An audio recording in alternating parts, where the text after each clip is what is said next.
because things like you determine, or actually the name that you choose, can actually indicate being in high risk industries, amongst other problems that can make it harder for you to be able to get credit financing, even harder to attract customers. So today we're going to talk about exactly how you can find the perfect name for your business that both tells people what you do, but does it in a way where it actually can help, not hurt, your ability to get credit and financing. We got a lot to cover, so let's dive in and get started. First of all, before we get too far, I want to remind everybody about our Funding 30 Challenge, our live event that takes place June 27th. You can go to creditsuite.com/funding30 or funding30challenge.com. This is where we bring 20 of the country's top financial experts together to give you access to over 30 different ways to fund your business. Even if you're a startup, even if you have bad credit, even if you don't have collateral, you can't verify your cash flow, any of these circumstances that would typically get you denied, we're going to have all kinds of solutions, including some of the easiest to qualify for credit lines we found in 2021 and 2022,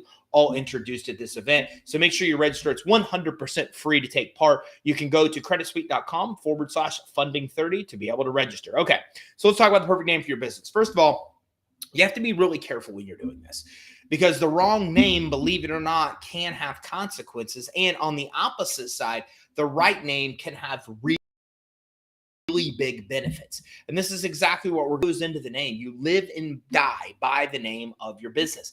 And I actually do a little coaching, and one of the coaching clients that I had on the call today was having this exact same problem. Created a different name for each product he has as a different brand, and now he's trying to grow the business and stuck because he has a bunch of different brands he's actually trying to promote, and none of them really says what the company as a whole does. It all says what that individual product line does. So there are some substantial consequences. And in his case, pulling it all together will cost a lot of time, energy, and money to do so. These are the kind of things that can easily be avoided in the beginning parts of a business. So what should you think about? Well, first of all, generic is better if you can get it that way. As generic as you can get, this maybe gives some kind of indication of what you do is better, because what's going to happen is, if as your business grows and succeeds, as you reach, and you will reach 7 and 8 figure levels in your business, then what happens is you're ultimately going to be offering other products and services, and it might not even be directly in line with what you do. Okay, so think about it, for example, and I'm actually giving us as an example. So when we chose Credit Suite at the beginning, now here we are realizing that we do a lot with fundability and prepping people for funding. We do a lot with business lending as well. So Credit Suite, even though that's very reflective of what we started with business credit, as we diversify into other areas, then it really isn't the best indicator of these other things we do. So you really want to have something as generic as possible, because if you do, then you can actually do something in other areas as your business grows, and the name of your business doesn't adversely affect that. So for example, instead of Jenny's Bail Bonds, just using Jenny's or something generic. Now, you probably wouldn't want to name your company Jenny's, but this is just a simple example of how bail bonds is seen as a high risk industry. And even though Jenny's Bail Bonds clearly says what you do, the problem with that is it also makes it more difficult to be able to get credit financing, things to that aspect as well. So names that indicate risk can cause you to miss out on funding. So we got to keep in mind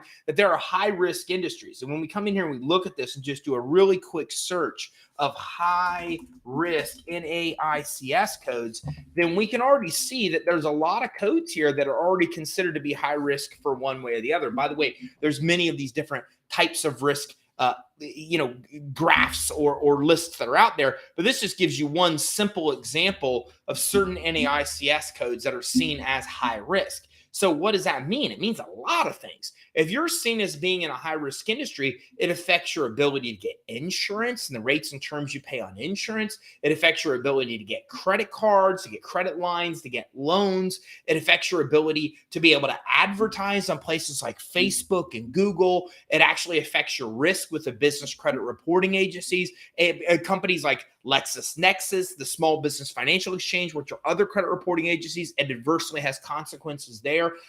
Spending my professional career pulling back the curtain and seeing what lenders see, it's really kind of freaky. They have access to a lot of third-party data, a lot of credit reports, a lot of credit scores that we don't even realize are out there. Okay, so the problem with that is that if we're choosing a name that indicates we're in a high-risk industry or we are in a high-risk industry, then this adversely affects a lot of different things, and we don't even realize that it does. We go to get a loan, we get denied, they don't tell us why. We think it's because our credit's not good and it had nothing to do with our personal credit. It's because they didn't like our industry, and in a lot of cases, we don't even know the industry we're in. Now, if you don't mind, give me a shout out. Tell me where you're coming in from. Always love to say hello to everybody. And if this makes sense, go ahead. Actually, you know what? If you do know your NAICS code, then type number 1 in the chat. And if you don't know your NAICS code, type number 2, because I'm just interested to see who does not know their NAICS code, and most people are. So CGC, good afternoon. Samuel Jean, Jack West, thank you for coming in from Jacksonville, Florida. I appreciate it. Thanks everybody coming in and saying hello. So again, you got to stay out of these high-risk categories, and if you don't, it affects your ability to get access to a lot of the money that you want to get, and you pay worse terms on the money that you do get. The application oftentimes can be turned down or thrown out before they even get to the important stuff. And I got to tell you, of all the stuff I've learned in the 20 plus years of helping educate people on how to get the most money for their business, what I've learned is that it is astonishing of how many people get denied, not because they don't qualify, but because they don't meet very basic credibility standards. Okay. And that's the crazy thing, is that we help all kinds of clients change their name on the Secretary of State, their address and information online on places like their social media pages, and it immediately turns denials into approval. So we've tested all these aspects of fundability, including business name and NAICS code. And what we found is that when you get this right, then it's really a red carpet invite to getting the credit and financing you need. But if you don't get it right, then oftentimes you don't get approved, not because you didn't qualify, but because of just basic crazy stuff like this. You chose a name that indicates that you're in a high-risk industry. You don't know your own NAICS code. You're making the lender guess what it is. They're assessing you as in a high-risk industry. And now it's not that they don't like you. They just don't like your industry. And as a result, you get denied before you even get a chance to actually get into underwriting. So again, a lot of twos, a lot of people don't know. And Rick wrote in here, knows exactly what his NAICS is. And hello from Tampa, Florida. Kia, it's good seeing you again. And Deborah's coming in from Houston as well. South Carolina, Jacksonville's in the house. A lot of people from Jacksonville in here today as well. And hello from Omaha, Nebraska. So what are some high-risk industries? Well, ammunition, weapons, manufacturing, check cashing agencies, pawn shops are just some of these. Now, what makes industries high risk depends on a lot of things. Sometimes it has to do with safety. Sometimes it has to do with their high risk of default on credit and financing historically. So for example, restaurants are oftentimes seen as high risk because the failure rate of restaurants is so much higher than other industries. It seems like everybody wants to start a restaurant. So many fail. So because so many of them go out of business, that puts them in a high risk category. When you look at pawn shops, they deal with a lot of cash. So they have an unusual amount of robberies and thefts that happens there, and that puts them into a higher risk category as well. So all of these kind of have their own reasons, but again, a lot of reasons that places like gambling institutions or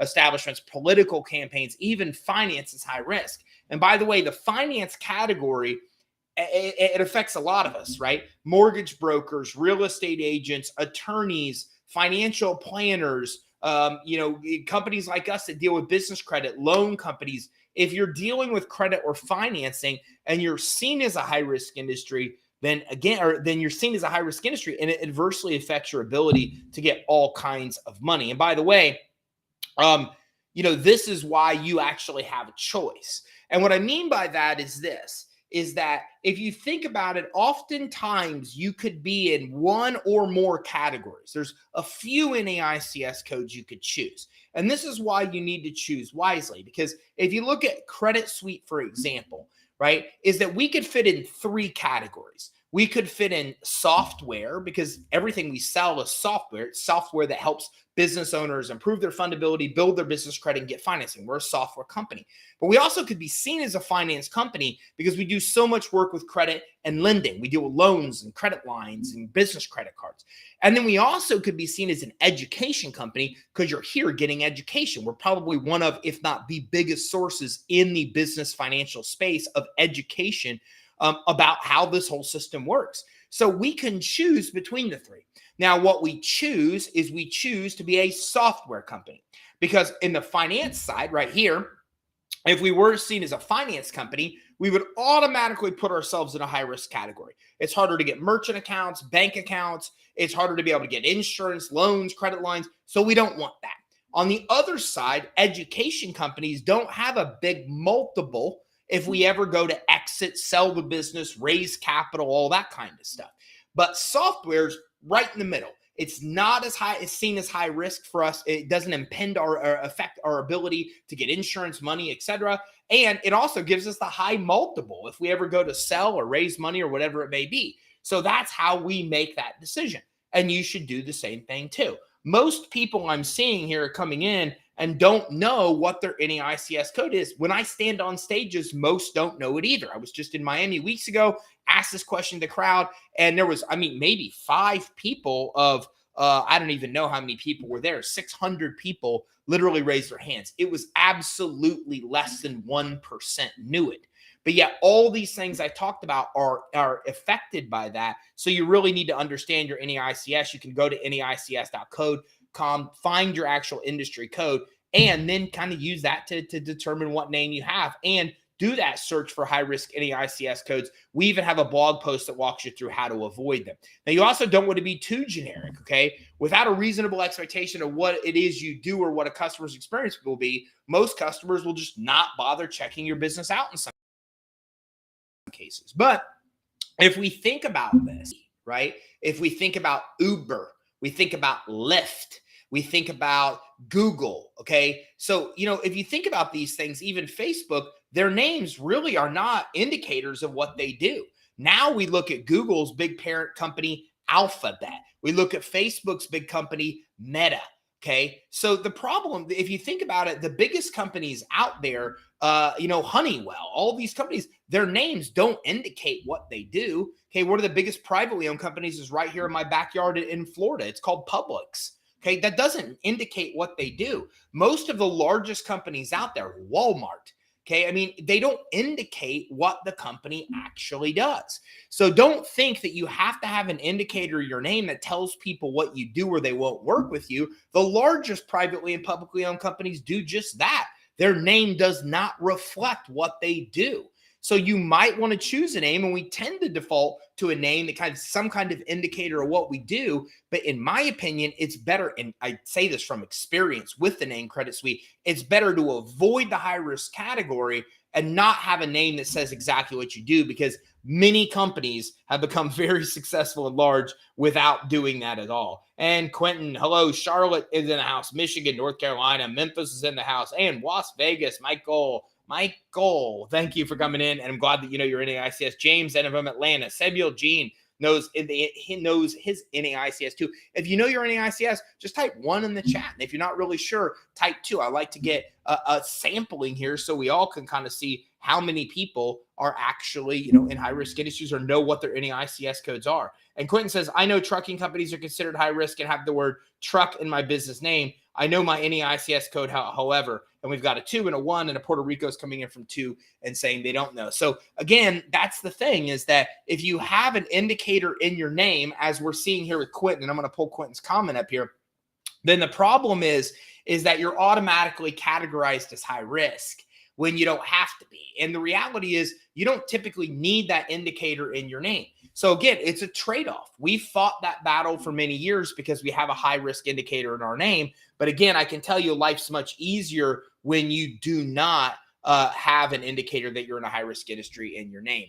And you don't really need that to still be able to market and be successful. So again, will overly generic work? Well, per entrepreneur, super generic may work for the first company in the industry, like General Motors, International Business Machines. So this is something entrepreneurs speaks about as well. They say, look, like if you're the first one in an industry, then really it doesn't matter how generic it is, or even if you're the biggest in the industry, it doesn't matter. But something like the shop probably won't work for most, right? So, again, even if you're a bail bonds, we go back to that original example of Jenny's bail bonds. Jenny's bail bonds doesn't mean named Jenny's bail bonds. It could just be Jenny's, and the sign could clearly say bail bonds, right? So when you're walking down the street and you see Jenny's and this says bail bonds underneath it that says what the person does, she doesn't necessarily need the term bail bonds in that actual name.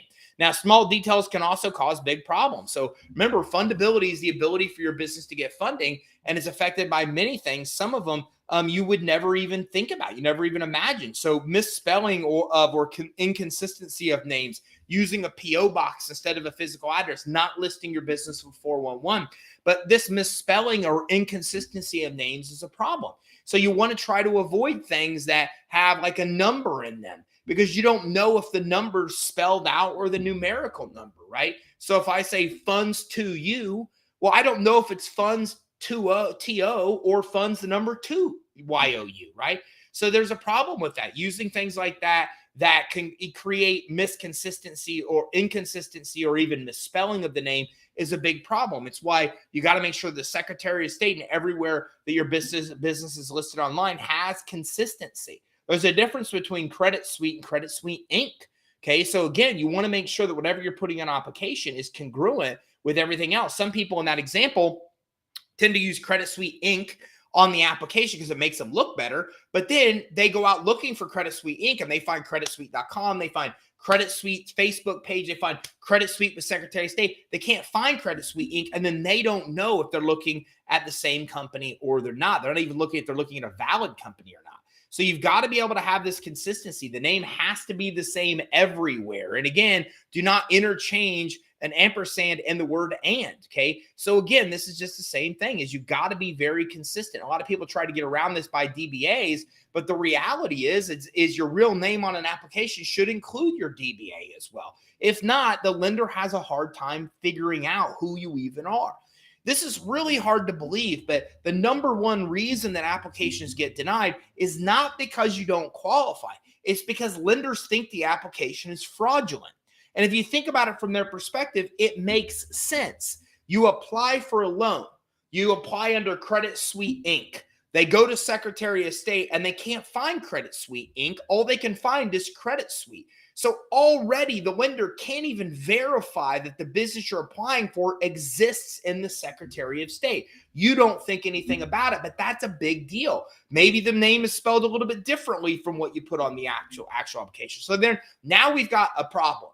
Then they go online and then they find an address on the application and it's not congruent with Secretary of State. And it's also not congruent with the company's Facebook page. Because like we move and we don't think about changing the address on our Facebook page. I can't even off the top of my head tell you how to go to my business Facebook page and change the address. I don't even think about that, right? But we do this as entrepreneurs all the time. We're with Yelp, we're with Bing, we're with Yahoo, we're with Google My Business. And then when we change something, we don't go to all those places and change it. So now we applied with the lender. They go to the Secretary of State. They can't even find a company that's name matches. The Secretary of State address is different from the application, so they can't even verify the company that's applying exists. Massive red flag. Then their crawlers try to go get more proof to support that the business is legit, but the spelling of the name, the address, the phone number, and all these listings is different, and that incongruency is oftentimes what gets us turned down. This is what lenders are looking for to prevent fraud, and a lot of us get caught in these fraud traps. Now, again, using either the numerical or written number out, these are simple examples, right? Is that if you're using the word one, is it the number one or O-N-E spelled out? So this is the problem with having names or words that could mean different things or spelled differently. So one of the struggles that we deal with is Credit Suite. Suite, the word suite can be spelled two words. and actually somebody else grabbed the other suite from behind our name, right? So the problem is that, again, if you have a name, is there another spelling of that name that could be used? Are you using a number when people won't know if there's a number or an actual word spelled out? Okay, putting symbols, of parentheses, all these kind of weird things that people put in their name, intentionally misspelling stuff, right? So that's a problem as well. So if we look at Joe and Bob's, they're not the same. The and symbol and the actual word and is completely different. Now, you might go Joe and sign Bob's because that's easier domain to get. Then on the application, you're actually putting Joe and Bob's. Well, there's a difference between those things. Okay, 5 cups and 5 cups, the word 5 spelled out or not, this is different. And lender's perspective, this is so different that it's a difference between you being a legitimate person applying and you being somebody that could be not legitimate, that they actually think is a fraudulent application, okay? And Kia says, I'm one. I know my NEICS, but need help. It's high risk. So that's, again, something that you want to go through. And if you want to know how to change that, go back to your tax returns, know your NEICS, choose one that's not high risk, that's still reflective of what you do. Go back and update your IRS tax records and go at least to your bank to update it, and then go to your business credit reporting agencies. Those are some good places to start to get that corrected once you do know the right NEICS that you want to use. And Illinois, yes, you know your NEICS too as well. And my awesome business coach says exactly. It also prevents vetting your location. Exactly. And thank you, Quentin, for bringing James in. And my awesome business coach says that was a major problem our clients faced with the SBA. Thanks for sharing and explaining that. They're very coolest. Yeah, and guys, this is very true. And this is a real case here where my awesome business coach, and I love that name, by the way, is saying the same thing. Look, this was a big problem that we faced with SBA loans. Guys, I don't talk to you about hypothetical stuff. I come here with the experience of 50,000 clients we've helped through this process where we realize what the problems are. We have relationships with these underwriters. We understand guidelines like SBA's guidelines at a level that normal people won't. We pull back the curtain and look at secret credit reporting agencies like LexisNexis, like check systems, like the SBFE, and we understand how they work at a micro level to then teach you at a macro level how to avoid getting caught in these traps. And just as we're seeing my awesome business coach point out, yeah, even my awesome business coach saying, yeah, this is actually, I've seen this directly at SBA loans. Me too, right? So a truncated part of a name can often be something like Amera or Tron or Quali or Port, but make sure the individual parts actually make sense for your business. So again, when you're just kind of putting words together, you want to make sure that it makes sense. So sometimes these elements can work and sometimes they can't. So you got to think about that as well. I'm really big on thinking of a name that means nothing, but still has like some kind of value for what you want it to have. So one of the brands that we have that we don't do much with and we will in the future is called Wentworth Price. Wentworth Price means nothing. It's 100% made up, but it was designed as a name that could bring fundability to the actual financing sector that it represents. So if you're dealing with a name like Wentworth Price, then again, something like that has a lot of credibility, even though it means absolutely nothing. And I'll tell you, somebody that did this the wrong way, although he's well recovered, right, is Jordan Belfort. So if you look at Wolf of Wall Street and you look at his company was Stratus Oakmont, right? And it sounds like really high-end, wealthy, trustworthy. That's why they chose the name. Now, they did some unscrupulous and bad things with it, obviously, got caught, did his time, and now he's recovered and helping a lot of people living a different life. But again, just an example of how a name means nothing, but still can be created to give you what you want in that example, credibility. Okay, so try not to make people Google your business to figure out what you do, like monster.com. Not so easy to tell from the name what they do. But again, you know, sometimes generic names work just fine. Most people don't need to know exactly what you do for your name, but some things to keep in mind. And you also don't want to go deliberate misspelling, right? Eat more chicken works for Chick-fil-A cows, but this is not always a great idea. Okay. And again, that's the problem is Chick-fil-A. Okay. How do you actually spell that? A lot of people don't know. Well, as big as they are, that's fine now. But a lot of companies have that exact problem is that they misspell something intentionally. And then it's very hard for the people that are actually looking for them to go and find them. So new coined words. It can be difficult and expensive to get people to recognize words like Exxon, Enron, Verizon, Kodak. These names aren't horrible, and we all know them now, okay? But unfamiliar words can cost money. It's expensive to explain over and over But again, that's why I think that the key is to find a name that means nothing, but still gives you what you want out of it. And like I said, if your goal is credibility, then come up with a name that gives you credibility, even if it doesn't mean anything. Because again, that doesn't put you in a high risk industry. You have better control of your NAICS. There's no indicators in there that automatically put you into high risk industry. And if it gets the result you want, like for example, a name that gives you credibility, then it makes sense. Even Toys R Us, the R was backwards, but that was a fun play. You can still go to toysrus.com with the regular R, not it backwards, but they did that on their signs as a play to be fun, okay, because that's actually what they sold. So if you do decide to do this, you want to keep it short, meaning if you are deciding to kind of coin a new phrase. So an example, Xerox was perfect. The prefix zero means dry. That's what a Xerox machine would call itself back when the industry standard was mimeograph or mimeographing. So again, even Xerox did mean something in the beginning. The name actually directly said exactly what they did, which was essential at the time. So it was this dry style of printing, and the name also was catchy and easy to pronounce and spell. I like this. I personally prefer one syllable names if you can come up with it. Nowadays, with everybody buying up domains, it's harder to do, but something that's catchy, something that's easy to pronounce and spell becomes important, especially spelling. Words like assets are not easy for people to spell. A lot of people don't know. It's like Mississippi, right? Or like bananas. I don't know about you, but every time I try to spell bananas, I think about the Gwen Stefani song. I'm always like Bananas. I don't know. There's just words that are harder to spell, and a lot of people don't know exactly how to spell them. So if you're going to use that name or that word in your name, then you should try to own as many variations as possible. So if people do misspell assets, then you have like ASS, ASSETTS,